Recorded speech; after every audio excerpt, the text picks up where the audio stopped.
माता की, भारत माता की, वंदे वंदे वंदे।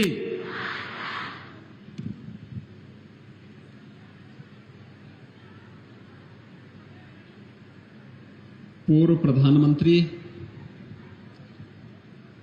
जननायक चंद्रशेखर जी की भव्य प्रतिमा के अनावरण के साथ ही 80 करोड़ रुपए की लागत की परियोजनाओं के लोकार्पण और शिलान्यास कार्यक्रम में मंच पर उपस्थित प्रदेश सरकार में मेरे सहयोगी मंत्री, बलिया के लोकप्रिय विधायक श्री दयाशंकर सिंह जी, प्रदेश सरकार में ही मंत्री श्री दानिश आजाद अंसारी जी, लोकप्रिय सांसद श्री बीरेंद्र सिंह मस्त जी, राज्यसभा के सांसद और स्वर्गीय चंद्रशेखर जी की विरासत को आगे ले जा रहे हैं श्री नीरज शेखर जी, राज्यसभा के माननीय सांसद श्री सकलदीप राजभर जी, बांसडीह से लोकप्रिय विधायक श्रीमती केतकी सिंह जी,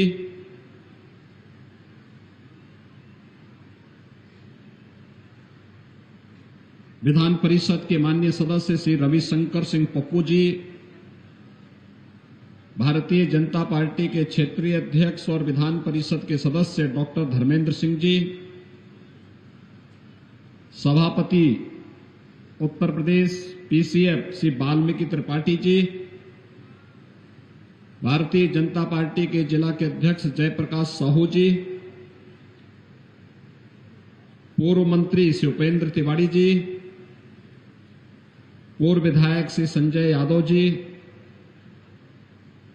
भारतीय जनता पार्टी के पूर्व जिलाध्यक्षगण श्री देवेंद्र यादव जी, विजय बहादुर सिंह जी, विजय शंकर दुबे जी, आज के इस कार्यक्रम में उपस्थित जिला प्रशासन से जुड़े हुए हमारे सभी अधिकारीगण, सभी पदाधिकारी और उपस्थित भाइयों बहनों, प्यारे बच्चों, बलिया को देश और दुनिया के सामने एक पहचान दिलाने वाले जननायक चंद्रशेखर जी की इस प्रतिमा और भव्य प्रतिमा के अनावरण कार्यक्रम में आज मुझे आप सबके बीच में आने का सौभाग्य प्राप्त हुआ है। मैं इसके लिए आयोजकों को हृदय से धन्यवाद ज्ञापित करते हुए स्वर्गीय चंद्रशेखर जी को विनम्र श्रद्धांजलि अर्पित करता हूं। भाइयों बहनों, चंद्रशेखर जी ने बलिया को एक नई पहचान दी थी। आजाद भारत में भारत की राजनीति का एक ऐसा चेहरा जो दलीय राजनीति से ऊपर उठकर के अपनी एक नई पहचान बनाया था, जिन्होंने मूल्य और आदर्शों की राजनीति तो की, लेकिन व्यक्ति की परख कश्मीर से लेकर के कन्याकुमारी तक और महाराष्ट्र और गुजरात से लेकर के पूर्वोत्तर भारत तक, नेपाल हो या पाकिस्तान या बांग्लादेश, सर्वत्र बृहत्तर भारत में कोई ऐसा जगह नहीं जहां चंद्रशेखर जी के प्रशंसक मौजूद न हो।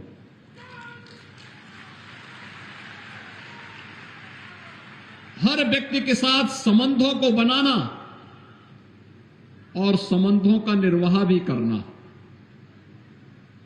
मूल्यों की राजनीति की जब बात आती है, देश की आवश्यकता के अनुरूप उस प्रकार का कदम उठाने का साहस भी अगर किसी में था तो वह चंद्रशेखर जी में ही था।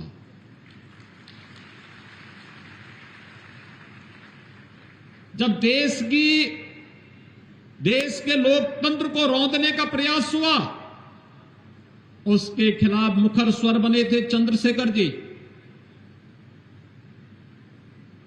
और जब इस देश के अंदर स्वदेशी आंदोलन चला था तो भारतीय जनता पार्टी और राष्ट्रीय स्वयंसेवक संघ के लिए उतने ही लोकप्रिय हो गए थे चंद्रशेखर जी, क्योंकि उन्होंने खुल करके स्वदेशी का समर्थन किया था। और भाइयों बहनों, यही कारण था देश की संसद में कोई दल और कोई सांसद चंद्रशेखर जी के खिलाफ अभद्र टिप्पणी नहीं कर सकता था, क्योंकि उन्हें मालूम है एक फक्कड़ स्वभाव का व्यक्ति जो मूल्यों की बात कर रहा है, राजनीति की बात कर रहा है, राजनीति में कुछ मूल्यों और आदर्शों की बात कर रहा है, और देश हित जिसके लिए सर्वोपरि रहा हो, इसके लिए पूरा जीवन समर्पित था। और ये बलिया का सौभाग्य, इस माटी का सौभाग्य है कि न चंद्रशेखर जैसा सपूत जिस माटी में पैदा होकर के उस धरती को एक नई पहचान दिलाया। और आज मैं से अपना सौभाग्य मानता हूं कि उनकी इस भव्य प्रतिमा के अनावरण का सौभाग्य मुझे प्राप्त हुआ है। मैं एक बार फिर से आयोजन समिति को इस कार्य के लिए हृदय से धन्यवाद देते हुए, मूर्ति निर्माण का कार्यक्रम मुझे जो बताया गया, हमारे विधान परिषद सदस्य आजमगढ़ से, उन्होंने मुझे बताया कि मूर्ति आजमगढ़ में बनाई गई। वास्तव में यह अभिनंदनीय है और बहुत भव्य प्रतिमा बनी है। इस प्रकार के अच्छे हस्तशिल्पी और कलाकार भी यहां मौजूद हैं, यह देखकर के मुझे आनंद की अनुभूति हुई है।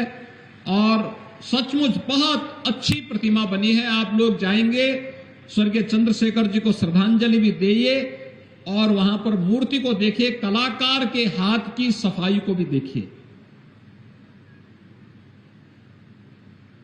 यह अच्छा काम किया है। कंपनी बाग में जननायक चंद्रशेखर जी की प्रतिमा की स्थापना हो। भाइयों बहनों, चंद्रशेखर जी ने देश की आजादी के दौर में भारत के संसदीय लोकतंत्र को मजबूती प्रदान करने में अपनी एक बड़ी भूमिका का निर्वहन किया था। देश की संसद में उनके द्वारा रखे गए विचार संसदीय प्रणाली को पुष्ट करते हैं, उसकी मजबूती में अपना योगदान देते हैं। और इसलिए आज के दिन पर चंद्रशेखर जी का स्मरण, जब भारत वैश्विक मंच पर अपनी एक नई पहचान प्रधानमंत्री मोदी जी के नेतृत्व में स्थापित कर रहा है, उन स्थितियों में चंद्रशेखर जी का स्मरण आज के लिए अत्यंत प्रासंगिक हो जाता है। मैं इस अवसर पर जननायक चंद्रशेखर जी को प्रदेश शासन की ओर से विनम्र श्रद्धांजलि अर्पित करता हूं। भाइयों बहनों, आज कई प्रकार से महत्वपूर्ण है बलिया के लिए। बलिया, अब तक तो बलिया बागी स्वभाव के लिए जाना जाता था। आज से नहीं, ये हजारों वर्षों की विरासत है। लेकिन बलिया उससे भी अलग हटकर के अपनी एक पहचान बना सके, और उस दिशा से आज यहां पर एक नए कार्य का शुभारंभ हुआ है। बलिया में कृषक उत्पादक संगठन एफपीओस के माध्यम से अलग अलग किसानों के द्वारा जो सब्जी उत्पादन होगा, वह सब्जी दुनिया के बाजार में बिक्री के लिए जाएगा। अभी यहां पर एक ट्रक का मैंने शुभारंभ किया है। भारत सरकार के एक्सपोर्ट प्रमोशन मंत्रालय के द्वारा इस कार्यक्रम को आज यहां पर शुभारंभ किया गया है। मैंने देखा विभिन्न प्रकार की ताजी सब्जियां अंतर्राष्ट्रीय बाजार में जाना, यहां के किसानों को, जिसके बारे में प्रधानमंत्री जी बार बार कहते हैं कि अगर किसान की आमदनी को दुगना करना है तो बीज से बाजार तक की इस यात्रा को हमें आसान करना पड़ेगा। और भाइयों बहनों, उस यात्रा की एक नई कड़ी है ये। यहां के किसानों को सब्जी का अच्छा दाम मिलेगा। अक्सर होता क्या है कि जब सब्जी अच्छी होती है तो मार्केट में, लोकल मार्केट में दाम गिर जाते हैं और कभी कभी किसानों को उस सब्जी को फेंकना पड़ता है। जब बिकती नहीं, फेंकना पड़ता है, वो सड़ जाती है, खराब हो जाती है। लेकिन अगर वही सब्जी हमने प्रोसेसिंग करके, उसको पैकिंग करके और उसे वैश्विक बाजार में पहुंचाने का काम कर दिया, यहां से तो कार्गो से जाएगा, लेकिन अब तो हल्दिया से लेकर के वाराणसी के बीच इनलैंड वाटरवे, यानी पानी के जहाज के माध्यम से जो बलिया होते हुए ही जाएंगे। और मैं चाहूंगा कि इस दिशा में बलिया के पास भी अगर तमाम एफपीओज यहां के कृषि उत्पाद को वैश्विक बाजार तक पहुंचाने के लिए तैयार हों तो यहां पर मल्टी मॉडल लॉजिस्टिक और मल्टी मॉडल ट्रांसपोर्ट हब बनाने की दिशा में भी एक अच्छा कार्य हो सकता है। क्योंकि बलिया से एक और सरयू जी मिलती है, एक तरफ गंगा जी मिलती है, और इसके बाद गंगा नदी में पानी की कमी नहीं है। आसानी से हर सीजन में जल यातायात के माध्यम से हम यहां की कृषि उत्पाद को वैश्विक बाजार में पहुंचाने में हमें मदद मिलेगी। इससे दो लाभ होंगे, एक किसान की आमदनी बढ़ेगी और दूसरा जनपद की आय भी बढ़ेगी। और जनपद की आय के साथ साथ रोजगार का सृजन भी होगा। और जब हम जनपद की आय बढ़ाएंगे तो प्रति व्यक्ति आय बढ़ेगी, और जीडीपी बढ़ने से जनपद की जीडीपी बढ़ेगी तो प्रदेश की बढ़ेगी। प्रदेश में जो $1 ट्रिलियन की इकोनॉमी बनाने का लक्ष्य प्रधानमंत्री मोदी जी ने दिया है, इस लक्ष्य को आसानी से हम लोग प्राप्त कर पाएंगे। और इसके लिए मैं बलिया वासियों को हृदय से बधाई देता हूं, उन कृषि उत्पादक संगठनों को जिन्होंने इस दिशा में अच्छा कार्य किया है, जिसमें दिदयम bio energy producer company Maharajpur Ballia, Murli Chhapra maize and banana farmer producer company, Revati progressive farmer producer company, इन सभी को आज यहां पर इस कार्यक्रम में भारत सरकार का पंजीकरण प्रमाण पत्र भी आज यहां पर प्रदान किया गया है। अब आपने देखा होगा मंच पे मैंने उनको एक एक प्रमाण पत्र भी उपलब्ध करवाए हैं।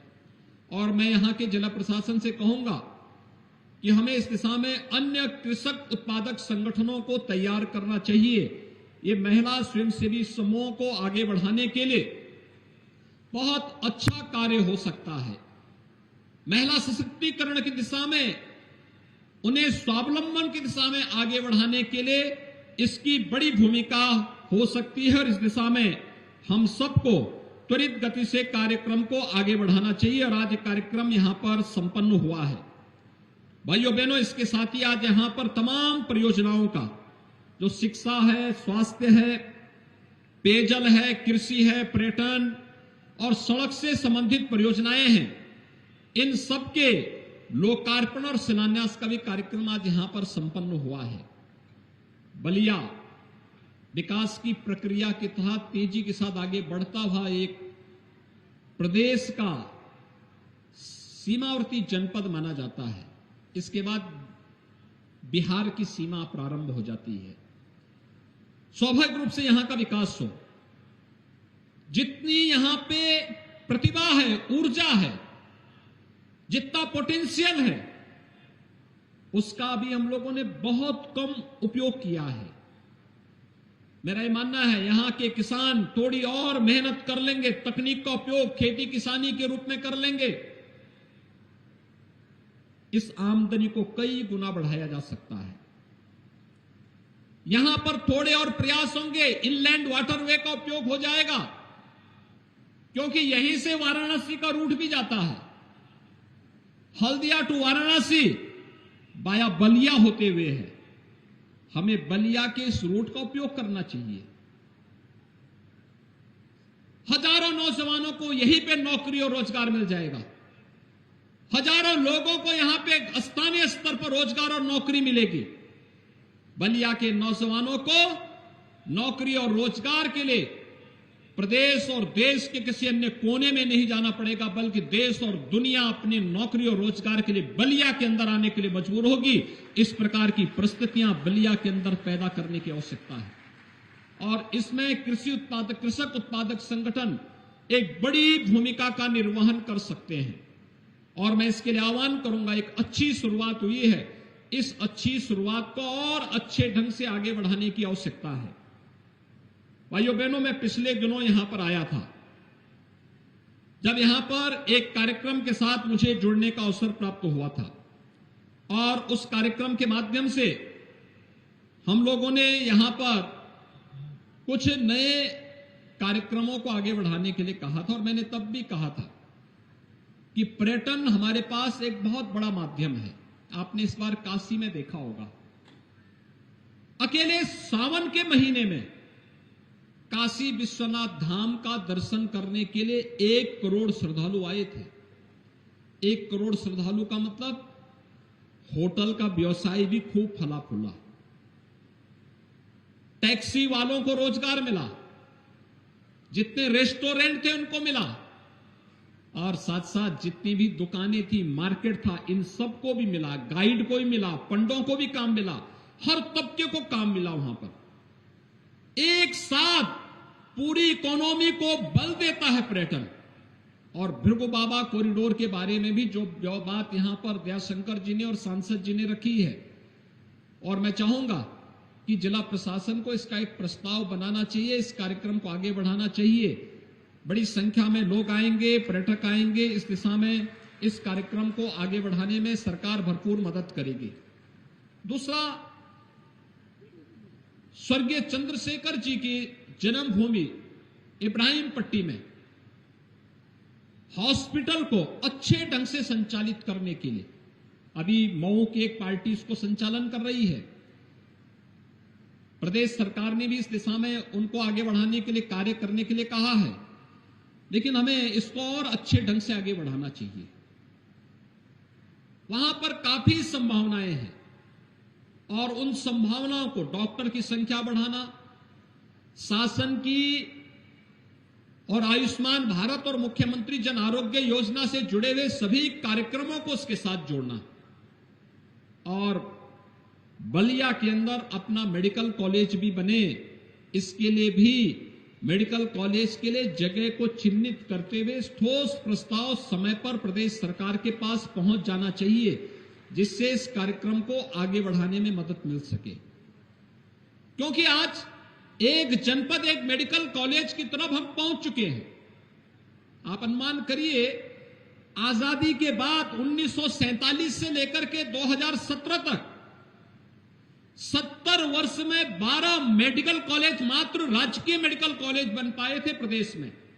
और भाइयों बहनों, 2017 से लेकर के 2022 के बीच में विगत 5-5.5 वर्ष के अंदर हम लोग प्रदेश के अंदर 35 नए गवर्नमेंट मेडिकल कॉलेज बना रहे हैं। 35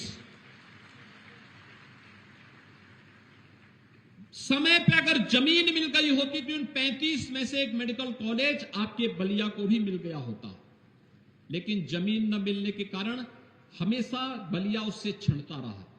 और मैं फिर आह्वान करूंगा, हमें टॉप प्रायोरिटी पे इसको लेना चाहिए, क्योंकि बलिया का मतलब क्यों बलिया नहीं होगा, बलिया का मतलब बलिया और आसपास के क्षेत्र के लोगों के साथ साथ बिहार के लोगों को भी उस स्वास्थ्य सुविधा का लाभ मिलेगा, और उत्तर प्रदेश को इस दिशा में अपनी नेतृत्व की भूमिका के साथ आगे आना ही चाहिए।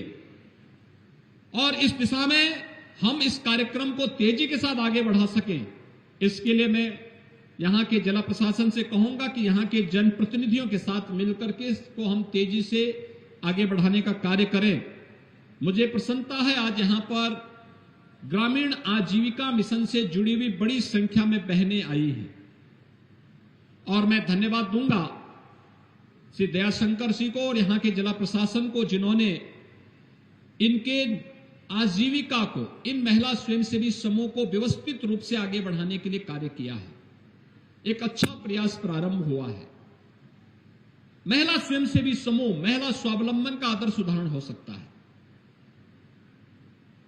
इसमें जो रिवॉल्विंग फंड जाना है, इसमें तत्काल उन्हें उपलब्ध हो जाए, इनके प्रशिक्षण की व्यवस्था हो जाए, टूल किट उपलब्ध कराने की कार्रवाई को भी हम तेजी के साथ आगे बढ़ा लें और महिला स्वयंसेवी समूहों को हम मिल्क प्रोड्यूसर के साथ भी जोड़ सकते हैं। मिल्क प्रोड्यूसर के साथ ही यहां पर तमाम महिला स्वयंसेवी समूहों को पोषण मिशन के साथ भी जोड़ने का कार्य हमें करना चाहिए। जो गांव में बाल विकास और पोषाहार विभाग के द्वारा गर्भवती महिलाओं को, किशोरी कन्याओं को, कुपोषित नवजात शिशुओं को पोषाहार दिया जाता है, हम लोगों ने पूरे प्रदेश के लिए क्रांतिकारी कदम उठाते हुए ये पूरा कार्यक्रम महिला स्वयंसेवी समूह को सौंप दिया है कि इसमें भ्रष्टाचार की बू न आने पाए, इसके लिए महिला स्वयंसेवी समूह इस कार्यक्रम को आगे संचालित करेंगे। महिला स्वयंसेवी समूह चाहे तो इस दिशा में बहुत अच्छा कार्य कर सकती है। मैं आपके सामने दो उदाहरण दूंगा। 2019 में मुझे झांसी जनपद में जाने का अवसर प्राप्त हुआ था और जब झांसी में मैं गया था तो झांसी में आप आश्चर्य करेंगे कि झांसी में 5-6 केवल महिलाएं, गांव की, एकदम गांव की महिलाएं, बुंदेलखंड की 5-6 महिलाएं आई थी और उनके लिए उस समय एक दुग्ध उत्पादक संघ वहां पे गठित किया गया था, बेलेनी मिल्क प्रोड्यूसर के रूप में। उन्होंने मेहनत किया और परिणाम क्या आया? आज उनकी संख्या बढ़कर के 41,000 है और वे कितने का वहां पर व्यवसाय करती हैं? 150 करोड़ रुपए सालाना व्यवसाय करती है और 14 से 15 करोड़ रुपए का सालाना प्रॉफिट भी कमाती है। ऐसे ही आगरा में भी। और मैं चाहूंगा जिला प्रशासन यहां पर महिला स्वयंसेवी समूह को इस दिशा में आगे बढ़ा करके कार्य कर सकती है। इस दिशा में अच्छा कार्य हो सकता है। किसी एक विधानसभा को केंद्र में रख करके एक कार्यक्रम अगर आगे बढ़े तो इस पर ढेर सारे लोगों को कार्यक्रम के साथ जोड़ा जा सकता है। जो मैंने कहा इनलैंड वाटरवे, जल यातायात यहां पे प्रारंभ हो चुका है। अभी हम लोग 11 तारीख को वाराणसी में इसको और तेजी के साथ प्रारंभ करेंगे और मुझे लगता है हमें रेडीमेड गारमेंट्स के साथ भी जोड़ना चाहिए। रेडीमेड गारमेंट्स में अपार संभावनाएं हैं। गांव में महिलाएं घर गृहस्थी के कार्य के बाद जो समय बचता है, अगर सिलाई कढ़ाई का काम सीख लें, अच्छा उसमें ट्रेनिंग ले लें और उसके बाद वस्त्र बनाने का काम, रेडीमेड गारमेंट्स को बनाने का काम, उसकी पैकेजिंग ठीक हो जाए और फिर उसे हम मार्केट में देने की व्यवस्था के साथ उसे जोड़ दें, मार्केट लिंक कर लें, मेरा अनुमान है बहुत सारे लोगों की आमदनी को बढ़ाया जा सकता है, उन्हें स्वावलंबन के मार्ग पर आगे बढ़ाया जा सकता है। बलिया में जो प्रयास प्रारंभ हुआ है यह अभिनंदनीय है। मैं इसके लिए यहां के जनप्रतिनिधियों को, जिला प्रशासन को हृदय से धन्यवाद देता हूं। भाइयों बहनों, एक साथ मुझे नई सरकार के गठन होने के बाद, यानी दूसरी बार मुझे प्रदेश के अंदर मुख्यमंत्री के रूप में शपथ लेने के बाद तीसरी चौथी बार बलिया के अंदर आने का सौभाग्य प्राप्त हुआ। और बलिया आना मेरे लिए महत्वपूर्ण इसलिए भी है क्योंकि सबसे कोने का जनपद है, अक्सर छूट जाता था, लेकिन अब कम से कम मुझे लोग ये नहीं कहेंगे कि मैं बलिया नहीं आया।